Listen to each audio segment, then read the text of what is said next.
Ito yung unahin natin, guys. Separate ko yan, ha. So, yan na. Okay na siya, guys. Pwede na ilagay yung sibuyas at bawang. At sabayin na lang natin, ha. Isahin na lang natin hanggang maluto yung sibuyas at bawang. At ng meat na may narinig. Alang dami. As in. Mekos lang.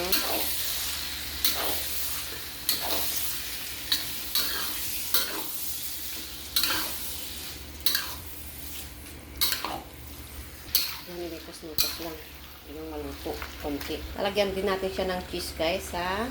Cheese. Optional lang yan. So, ito na. Pwede na natin ilagay yung mga ibang sangkap. Kaya nitong nalaglag. Dali, ha? Lagyan natin ang ating carrots. Carrots. Ating patatas. Ala, saan katerba na ito? Patatas. Ang ating, ito. Peas. Ang ating garbanzos. Yan. Ala, ang dami. Diba? Ating raisin, hindi lahat, ha. Masyado yatang pangit pag masyado. Ay, talagang madaming raisin, pangit. Ayan. Lagyan na natin ang ating ito. Yes, we have to mekos na, guys. Nagay ko na yung liver spread. So, optional din yan. So, mekos na natin. Ayan, mekos na. Ang dami natin i-do, guys. Ala, malaglag na. Dali, ha. Pakita ko ulit mamaya. Apple. Pineapple slice.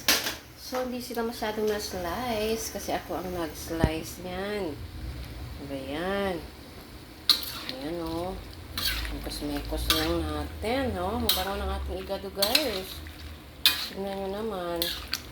Ganito ko siya niluto, ha. So, pwede nyo siyang sundan. So, ito na yung ating igado, guys. Ang dami, hindi pa tapos. Meron pa akong ilalagay na cheese. Saka atay. And guys, tingnan yung ating igado, guys. So, hindi lang maganda yung kanyang kasi nagre-reflect. Oo. Ang sarap, ang bango. Takpan lang saglit, guys, para maluto, ha? Ito na yung atay.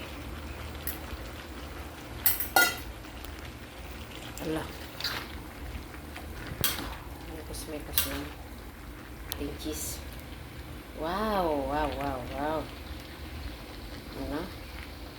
Dami. Mekos. So, luto na po yung ating igado, guys. Yan. Okay. Pwede na po natin siyang. Ganun lang po pagluluto hanggang ma-dry na siya. So, yun po yung ating recipe ng ating igado. So, sana nagustuhan nyo, guys. Bye-bye. Okay na po yan. Luto na yan. Inin ko na lang, ha.